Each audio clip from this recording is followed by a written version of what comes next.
Bonjour et bienvenue sur The Master's Voice. Je suis Célestial et vous êtes les bienvenus sur cette chaîne. Je poursuis avec le thème des prophéties concernant la Russie et la Chine, ainsi qu'une future invasion contre les États-Unis qui aboutira à la défaite et à la captivité. Aujourd'hui, je termine la dernière partie d'une prophétie intitulée « Envoyés pour leur chair » qui m'a été donnée le 27 juin 2019. Donc cette prophétie a déjà plus d'1 an. J'ai parlé d'alliés dans la pièce, pas des alliés que nous appelons traditionnellement alliés.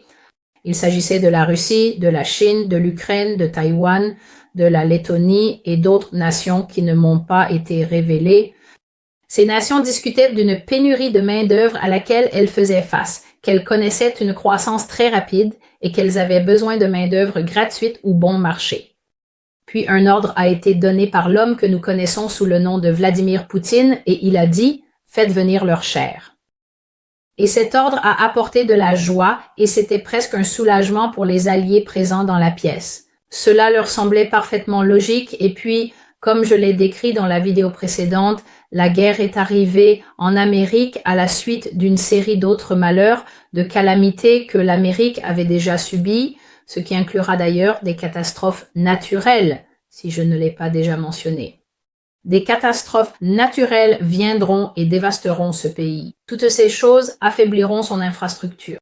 Il y aura une guerre civile, puis à la fin de celle-ci viendra cette guerre et l'Amérique ne gagnera pas.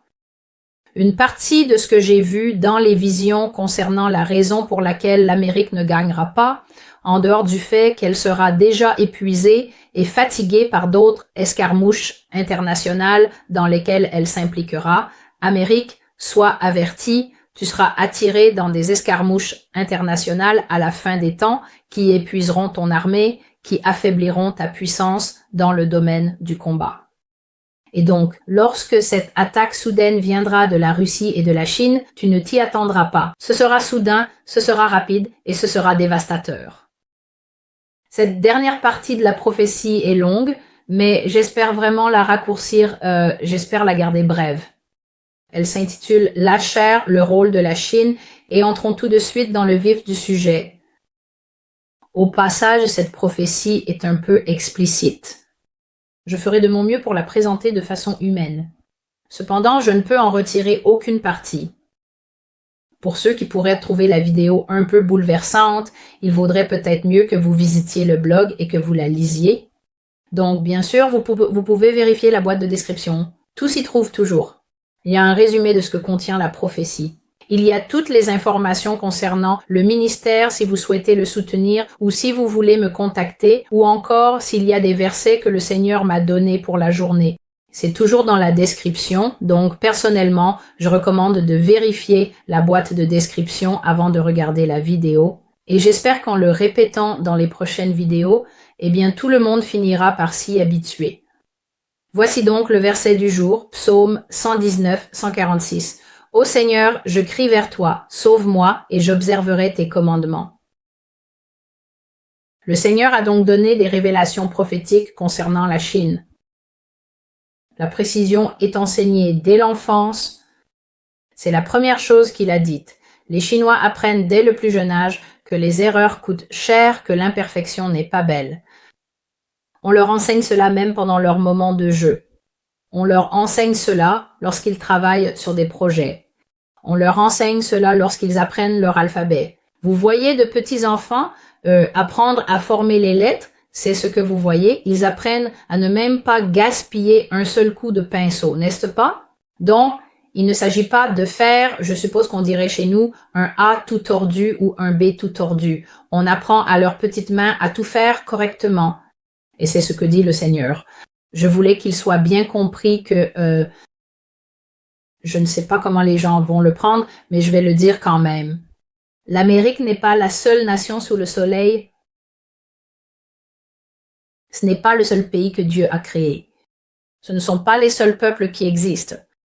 Dieu a créé toutes les nations et tous les peuples, et Dieu aime tous ses enfants. Il regarde et il cherche à trouver un reste dans chaque nation. Et la Chine a une population immense, incroyablement immense, de personnes qui non seulement connaissent le Seigneur Jésus-Christ, mais qui ont en fait obéi à ce que dit l'Écriture et ont écrit les lois de Dieu sur leur cœur parce qu'ils n'ont pas le droit de posséder de Bible.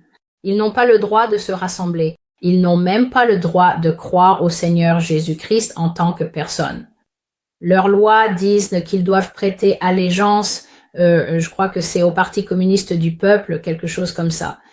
Donc, ils n'ont même pas le droit, techniquement, de croire au Seigneur Jésus-Christ. Et pourtant, ils le font, des millions et des millions d'entre eux, dans des églises souterraines et certaines églises qui sont autorisées à exister dans d'autres régions. Ils aiment Dieu et ils croient en lui. Et donc, je dirais que cette chose ici, que le Seigneur a dite, la précision est enseignée dès l'enfance. Il n'était pas en colère en le disant. C'était un ton d'admiration. La précision est enseignée dès l'enfance. C'est quelque chose qui est profondément ancré dans la nation chinoise et elle le fait très bien. J'ai alors vu de nombreuses mains chinoises travailler dans des usines avec un niveau d'excellence et le niveau de perfection produisait des résultats dans des produits que l'on ne s'attend tout simplement pas à voir créés par des êtres humains.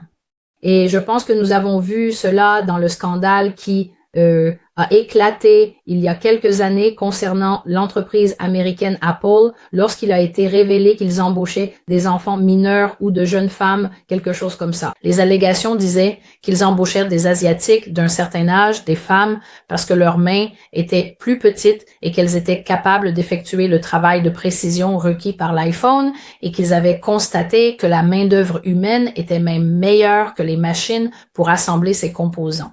Ainsi, ils faisaient vivre ces femmes dans des dortoirs, leur versant des salaires très discutables pour travailler sur un téléphone qui se vend presque au prix d'un loyer à New York. Allez comprendre. Donc, j'ai vu les Chinois créer un travail d'un tel niveau d'excellence et de perfection qu'on n'imagine même pas que des êtres humains puissent faire cela. Ils produisaient un travail d'une qualité quasi mécanique sur leur chaîne d'assemblage et j'ai écrit que c'était incroyable pour moi de voir cela de mes propres yeux. Les Chinois peuvent fabriquer des choses qui n'ont pas besoin d'intelligence artificielle supplémentaire, c'est-à-dire qu'ils n'ont pas besoin de robots pour venir compléter ce travail. Ils peuvent le faire eux-mêmes.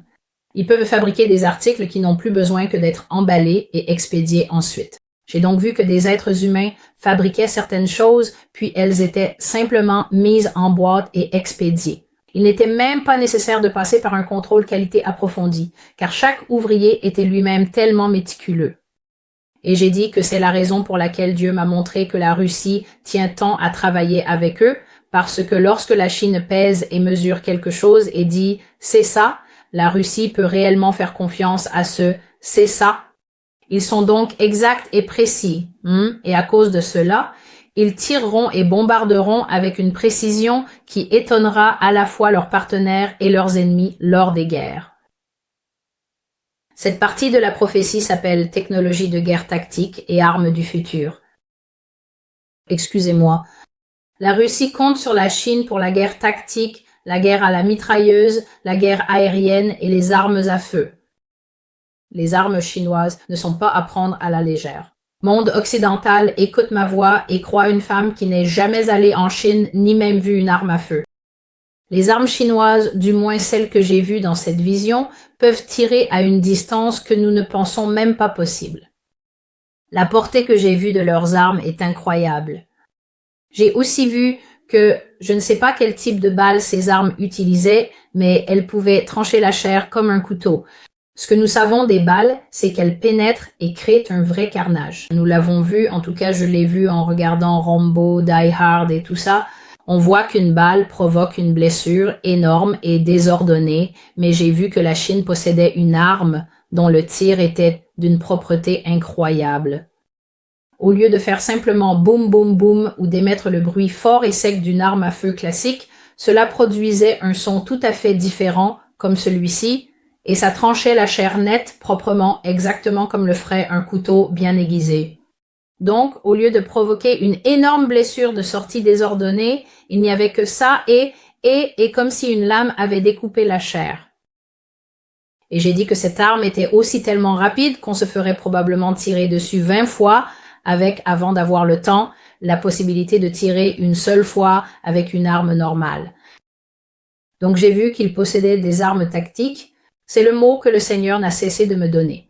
Armes tactiques. Et j'ai vu que la Chine en avait toute une gamme, différents modèles, et que chacune était mortelle. La Chine sera l'arsenal du futur.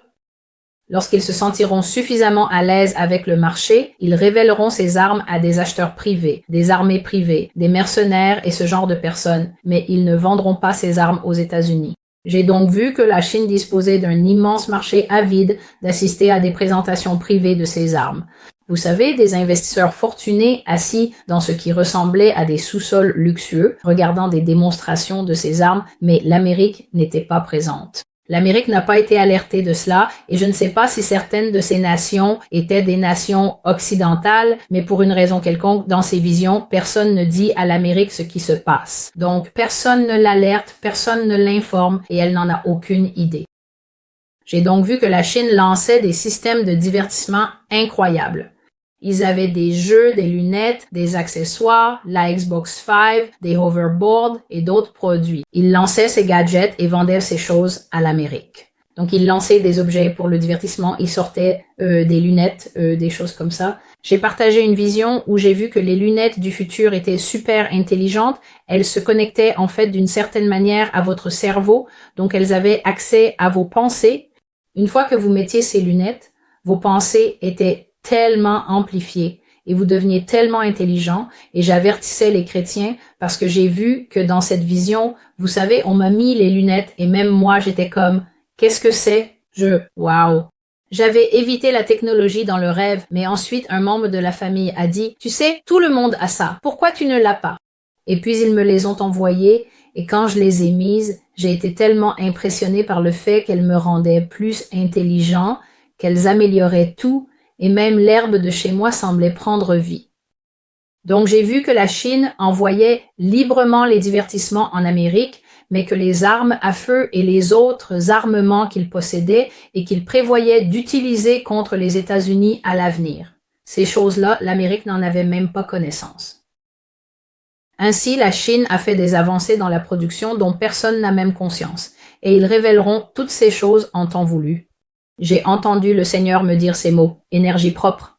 Je sais que nous travaillons encore là-dessus, que nous en sommes encore au stade de l'éolienne et que nous essayons toujours de produire de l'énergie à partir de la mer et d'autres choses de ce genre, mais dans la vision que j'ai eue, l'énergie propre venait de Chine. J'ai vu que la Chine avait perfectionné une technologie permettant de brûler du charbon dans un four sans produire de fumée ni de suie. Ainsi, le charbon brûlait dans ce four. Il était très rouge et brûlait à des températures extrêmement élevées, vraiment très élevées, mais il n'y avait pas la moindre trace de fumée provenant des tas de charbon qui avaient été déversés dans le four. Et j'ai vu que suffisamment d'énergie était produite pour que les moniteurs expérimentaux, vous savez, les moniteurs qui sont censés indiquer si votre expérience fonctionne, soient au maximum. Ils étaient parfaitement droits. Ils n'étaient pas passés dans la zone où c'est du genre rouge, rouge, arrêtez tout. Ils étaient bien droits et tout le monde était tellement content. Ils portaient des masques et se donnaient des high five en disant « ça marche ». La chose suivante que j'ai vue, c'est que Dieu me montrait que la Chine trouverait même un moyen de générer de l'électricité et de l'énergie à partir de la mer. J'ai donc vu qu'ils avaient mis de l'eau de mer dans de grands bêchers et à un certain moment, ils avaient une petite ampoule de test et l'eau de mer allumait l'ampoule. Et encore une fois, ils étaient heureux parce qu'ils avaient trouvé un moyen d'obtenir de l'électricité simplement en manipulant l'eau de mer. Et encore une fois, le Seigneur a mis sur mon cœur que l'armement et la technologie de la Chine laisseront l'Occident dans l'ombre. Les objets qu'ils utiliseront sur la chair humaine dans les derniers jours seront très mauvais, des armes terribles, vraiment terribles. J'ai vu qu'il y aura la guerre en Israël. Le Seigneur m'a montré le plateau du Golan et m'a dit que c'est l'un des endroits où ces armes et ces fusils seront utilisés et que des ennemis, j'ai une autre prophétie à ce sujet, que la Russie, avec ses alliés, essaiera d'utiliser ces armes contre le peuple de Dieu et que Dieu les frappera afin que les vautours les dévorent. J'ai vu que les Russes étaient fauchés par millions. Ils ressemblaient à des hommes endormis sur les collines d'Israël, mais ils étaient tous morts. Et puis les animaux sont venus et ont commencé à essayer de les manger et les Israéliens n'aimaient pas du tout cela. Les Israélites n'aimaient pas du tout cela et ils ont commencé à essayer de creuser rapidement des tombes pour enterrer les soldats qui étaient morts, les soldats que Dieu avait lui-même frappés.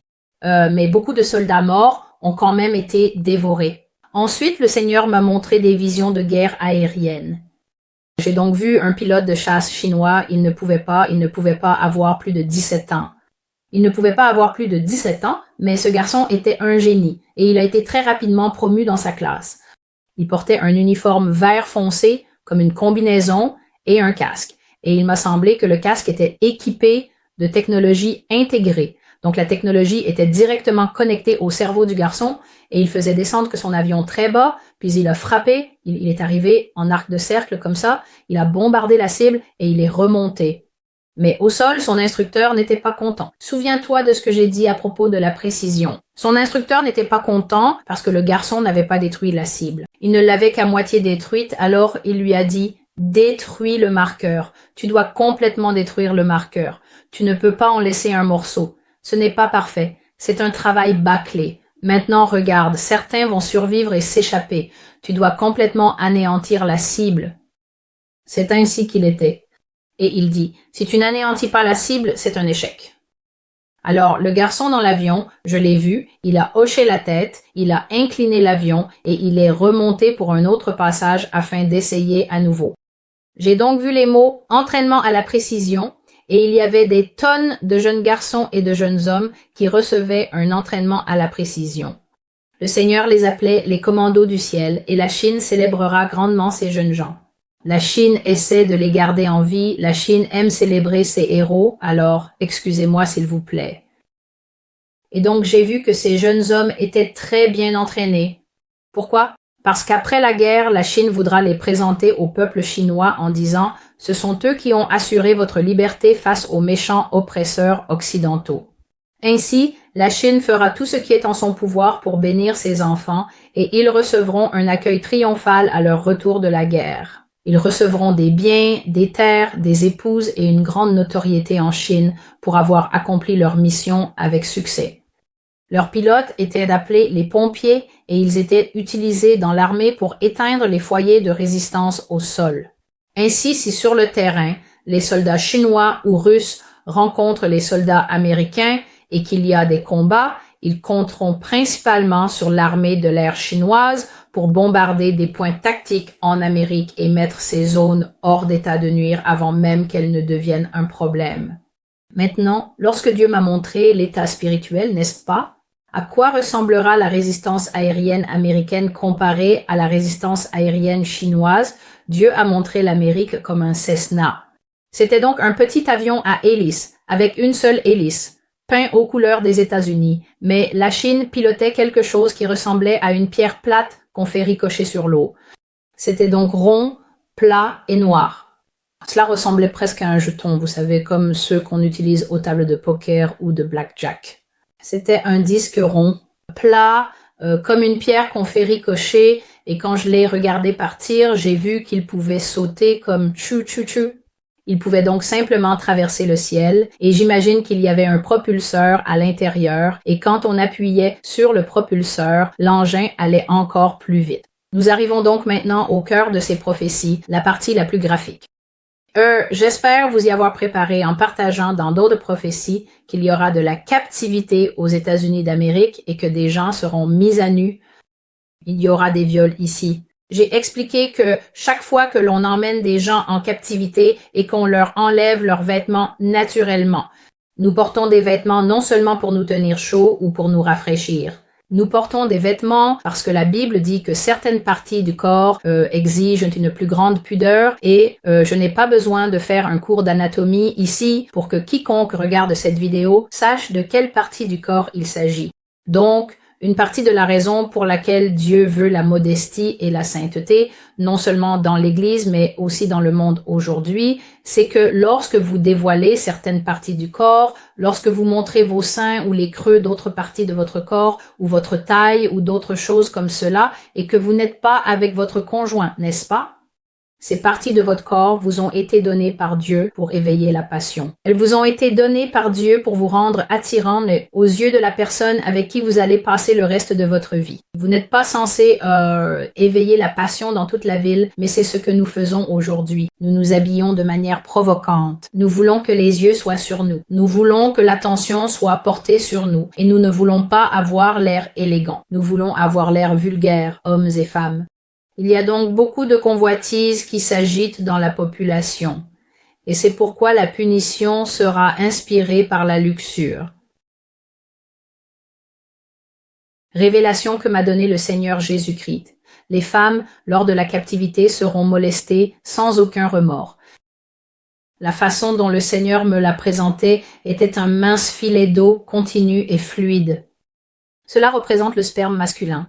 Chaque fois que le Seigneur me montre les substances du corps masculin et comment cela va augmenter les dégâts que cela va causer, les dégâts que les hommes, quand les hommes ne pourront plus se contrôler et qu'ils commenceront à commettre une fornication extrême, un adultère extrême et un viol extrême, les substances masculines du corps sont toujours représentées comme un filet d'eau qui coule, et cela m'a aussi été montré comme un flux sanguin constant.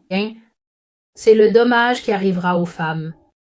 Et je l'ai vu venir de femmes qui ne pouvaient même pas, vous les femmes, vous ne pourrez même pas vous suicider à cause de la surveillance étroite dont vous ferez l'objet. Donc vous ne pourrez même pas mettre fin à la douleur des abus en vous suicidant, en prenant des pilules. J'ai vu que dans la captivité, les femmes utilisées de cette manière étaient considérées comme des biens très précieux et dont elles ne pouvaient pas échapper à la captivité en se donnant la mort. Elles étaient surveillées parce qu'elles étaient du commerce. Elles étaient des produits commerciaux, n'est-ce pas? Donc, j'ai vu des femmes avec des cheveux de différentes couleurs, des cheveux blonds, des cheveux roux, des peaux de différentes couleurs et des yeux de différentes couleurs étaient des marchandises extrêmement prisées à cette époque parce qu'elles seront très nouvelles dans leur région du monde. Voir des femmes rousses aux yeux verts, voir des femmes blondes aux yeux bleus, voir des femmes brunes avec des yeux noisettes ou gris, cela intéressait beaucoup les maîtres. J'ai vu que les femmes étaient placées dans des maisons de chair, des ateliers clandestins, et dans l'ensemble, toute cette entreprise est devenue connue sous le nom de commerce de jade. C'est ainsi qu'on l'appelait. C'est ce que Dieu m'a montré. C'était une forme complètement différente de traite sexuelle, une traite sexuelle issue de la guerre. On appelait cela le commerce de jade et on donnait aux femmes des drogues de jade. Maintenant, il ne s'agissait pas de véritable jade. C'était simplement un terme d'argot pour désigner les drogues que l'on donnait aux femmes, et cela explique pourquoi je continue de voir une femme brune qui est complètement hors d'elle, vous voyez. Elle est complètement ailleurs. Elle a été droguée et elle est allongée sur un lit, et il y a un homme qui couche avec elle, et cet homme était tellement énergique qu'elle était à moitié tombée du lit et elle ne savait même pas vraiment ce qui lui arrivait. Et cet homme était juste, vous voyez. Donc j'ai vu que les drogues rendaient les femmes somnolentes, mais aussi très excitées. C'était le but de ces drogues. Les drogues seront soigneusement préparées en Asie.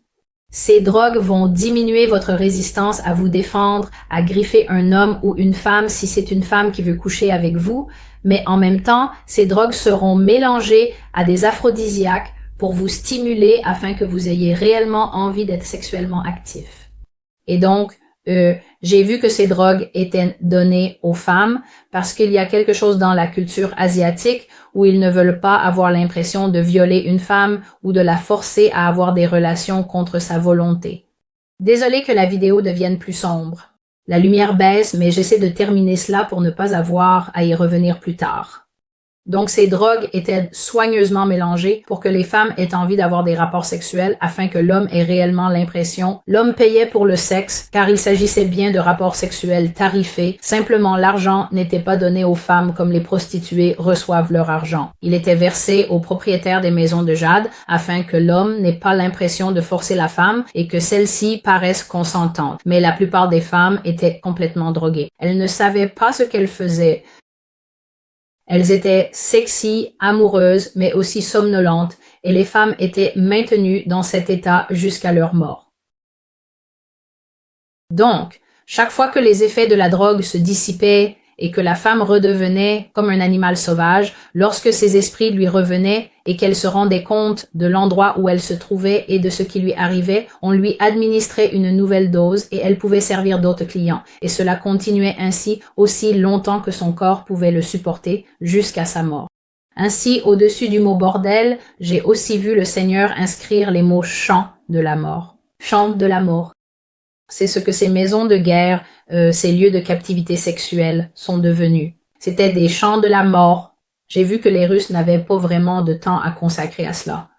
Les Russes s'intéressaient surtout à l'or, à l'argent, à des choses productives sur le plan matériel. Ils voulaient de l'art, ils voulaient des richesses tangibles, mais les Chinois étaient les cerveaux derrière tout cela et c'était eux qui en profitaient principalement. Les Russes ne se souciaient pas vraiment de cela, cela ne les dérangeait pas, ils voulaient simplement gagner, ils voulaient être les premiers. Rappelez-vous j'ai partagé dans l'autre vidéo que la Russie en avait assez d'être toujours derrière l'Amérique, d'être toujours présenté comme le méchant, ils voulaient être les premiers. Veuillez m'excuser, je vais essayer de faire quelque chose à propos de... En fait, je vais simplement continuer. Je vais continuer et la prochaine fois, j'essaierai d'améliorer l'éclairage. C'est nouveau pour moi, alors soyez indulgents s'il vous plaît. Les Russes voulaient simplement être les premiers et j'ai constaté que cela arrivait aux jeunes femmes et filles à l'aube de leur maturité, mais aussi aux jeunes garçons et hommes avant l'âge adulte. Il y avait une petite partie de la population des ravisseurs qui s'intéressait aux hommes et c'est pourquoi j'ai dit que les hommes ne seraient pas épargnés par cela, que les hommes, en particulier ceux qui se déclaraient déjà homosexuels, étaient clairement forcés à cette vie de prostitution masculine et j'ai vu qu'il existait une infime minorité d'hommes riches qui s'intéressaient aux enfants. Alors, le Seigneur m'a révélé que le désir d'être avec des hommes est mal vu dans la culture asiatique et est considéré comme très antipatriotique. J'ai donc vu quelque chose appelé le Bureau de la censure gouvernementale et ce bureau était extrêmement strict envers les comportements homosexuels masculins et à cause de cela, les hommes qui aimaient les hommes en Chine devaient cacher leurs préférences, mais ils étaient tout de même prêts à payer pour des esclaves sexuels importés. Et j'ai vu que parfois ils tombaient amoureux des personnes qu'ils prenaient et les traitaient très bien. Donc, qu'il s'agisse d'un homme, d'une femme ou d'un jeune enfant qu'ils prenaient, ils tombaient amoureux d'eux et leur offraient de beaux vêtements, des jouets et des faveurs, de sorte que leur vie était bien plus tolérable que celle des personnes gardées dans les maisons closes. Le palais de Jade était le nom donné à l'endroit où les femmes captives étaient gardées, et le palais d'Ambre était le nom de l'endroit où les jeunes filles, jusqu'à la fin de l'adolescence, étaient retenues. J'ai donc vu qu'une mère et sa fille, toutes deux captives, pouvaient se trouver dans ces bordels de la même ville. Et pourtant, elles ne se reverraient jamais parce qu'elles avaient été séparées en fonction de leur âge. Et j'ai dit que c'était peut-être l'aspect le plus déchirant de la captivité, en dehors du nombre de morts, le fait que les familles étaient séparées. J'ai constaté que les plus résistantes survivaient plus longtemps et qu'elles pouvaient vraiment s'en sortir, mais il n'y avait pas beaucoup de femmes fortes parmi celles que le Seigneur m'a montrées. Elles mouraient parfois simplement parce que leur cœur était brisé. Elles mouraient parce qu'elles ne pouvaient pas croire, en tant qu'Américaines, que cela pouvait leur arriver, que cela puisse un jour être leur destin. Elles se lamentaient de ce qui leur arrivait et leur cœur se brisait, et donc parce qu'elles ne pouvaient pas se fortifier contre ce type particulier d'adversité. Et en réalité, qui le peut? Elles mouraient prématurément, rongées par le manque de leur foyer, de leur mari, de leurs enfants, et même par la perte de la liberté de leur propre corps. Il y a donc de fortes admonestations dans cette prophétie. Si vous êtes une femme et que vous vivez d'une manière déshonorante, si vous êtes une femme et que vous pensez être ici uniquement pour manifester l'agenda féministe, pour faire ce que vous voulez, tomber enceinte, vous faire avorter puis recommencer, retomber enceinte, subir un autre avortement parce que cette nation vous a trompé et vous a dit que c'est un droit de la femme. Madame, je ne peux même pas vous exprimer à quel point la colère et la haine de Dieu sont grandes envers le crime de l'avortement. Vous pouvez me regarder, m'insulter à travers l'écran, me détester. C'est votre droit. Néanmoins, tout comme le soleil brille et que le ciel est bleu, Dieu est Dieu et il a dit qu'aucun de nous n'a le droit de prendre la vie. Je vais donc laisser cette prophétie ici et je dirai que Le Seigneur a dit que le jugement pour l'Amérique est fixé. Comme je l'ai décrit, ainsi en sera-t-il.